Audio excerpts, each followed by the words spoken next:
জাতীয় সংসদে এত শক্ত করে সাহস করে এখনো কেউ কথা বলতে পারে নাই। আমি সোনারঘাটের ফুলা, আমি বিশ্বাস করি আমি 80 টাকা তুলব। আমি সোনারঘাটের ফুলা, আমি বিশ্বাস করি আমি শাহজালালের রক্ত আমার শরীরে আছে।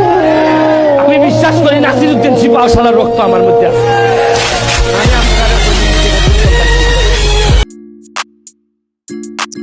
ভিডিওটা দেখলেন তো আসলেই ব্যারিস্টার সুমন যে কথাগুলো বললেন যে তিনি কিন্তু সংসদে নির্ভয়ে কথা যে কোনো কথা বলেন, তার কিন্তু ভয় লাগে না, যে কোনো কথাই তিনি সাহসিকতার সাথে বলেন এবং এটাতে মানে প্রকাশ পায় যে তিনি কিন্তু একটা বাংলার টাইগার। তো তাকে আমি উপাধি দিলাম বাংলার টাইগার।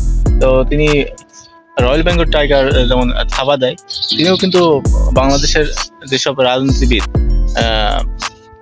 বিভিন্ন অনৈতিক কাজের সাথে জড়িত, ক্রাইমের সাথে জড়িত, তাদেরকে কিন্তু তিনি শনাক্ত করে পাবলিকের সামনে ওপেনে বলে দেন। তো এটা তার সৎ সাহসিকতা।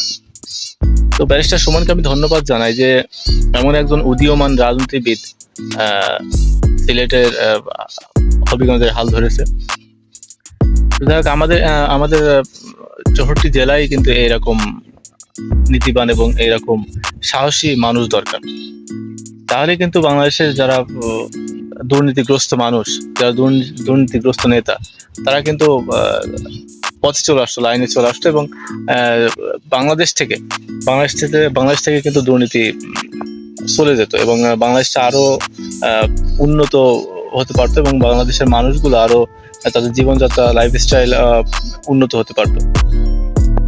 তো ব্যারিস্টার সুমনের হাত ধরে আশা করি আরো বাংলার যারা তরুণ যুবক তারা তার পথে হাঁটবে এবং বাংলাদেশের বিভিন্ন জায়গার তারা কিন্তু দায়িত্ব নেবে এবং বাংলাদেশ থেকে এই দুর্নীতি মুক্ত করবে এবং বাংলাদেশকে একটা শক্তিশালী দুর্নীতিমুক্ত রাষ্ট্র হিসেবে গড়ে তুলবে আশা করি।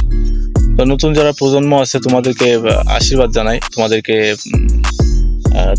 তোমাদেরকে মন থেকে দোয়া রইল যে ব্যারিস্টার সুমন যেমন যে নীতিতে তিনি রাজনীতি করছেন ঠিক ওই নীতিতে তোমরা রাজনীতিতে এসো এবং তোমরা বাংলাদেশের বিভিন্ন জায়গায় দায়িত্ব নাও এবং সেখান থেকে দুর্নীতি, বিভিন্ন ক্রাইম এগুলো মুক্ত করে বাংলাদেশকে এক নতুন বাংলাদেশ হিসেবে আমাদের সামনে উপস্থাপন করো।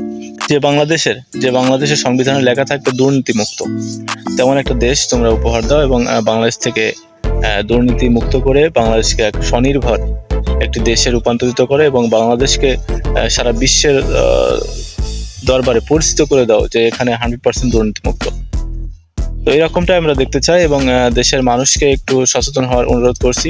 এই ভিডিওটি যদি আপনার সামনে যায় আরো 10 জনকে ছড়িয়ে দিন, যেন বাংলাদেশের মানুষ আস্তে আস্তে সবাই এই ভিডিওটি দেখে এবং সচেতন হয়ে যায়।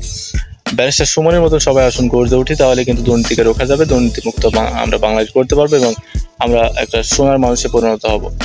দুর্নীতি যতদিন না রুখতে পারবো ততদিন কিন্তু বাংলাদেশ তলানির অতল গহ্বরে তলিয়ে যেতে থাকবে এবং আমরাও নিষ্পেষিত, নির্যাতিত হতে থাকবো। তো অবশ্যই আসুন সবাই সচেতন হই, আমরা বাংলাদেশের নাগরিক, বাংলাদেশটা আমাদেরকেই বাংলাদেশকে বাঁচাতে হবে এবং বাংলাদেশকে আরো সুন্দর, সুনির্মল, প্রাকৃতিক সৌন্দর্যে ঘেরা একটা রূপবতী দেশ হিসেবে আমাদেরকে গড়ে তুলতে হবে। যেহেতু আমাদের দেশ, আমরাই বসবাস করি, এই দেশটা আমাদের জন্মভূমিকে বাঁচাতে হবে, আমাদের জন্মভূমিকে রক্ষা করতে হবে, আমাদের জন্মভূমিকে আরো সুন্দরভাবে সাজাতে হবে। সেজন্যই দুর্নীতিমুক্ত দেশ গড়তে হবে, দুর্নীতিগ্রস্ত লোকদের বিতাড়িত করতে হবে। তো দেখা হবে, কথা হবে নেক্সট কোনো ভিডিওতে। সে পর্যন্ত ভালো থাকবেন আর অবশ্যই আপনি আমার চ্যানেল নতুন হলে চ্যানেলটি সাবস্ক্রাইব করে ভিডিওটি শেয়ার করুন এবং ভিডিওতে একটি লাইক দিন। ধন্যবাদ।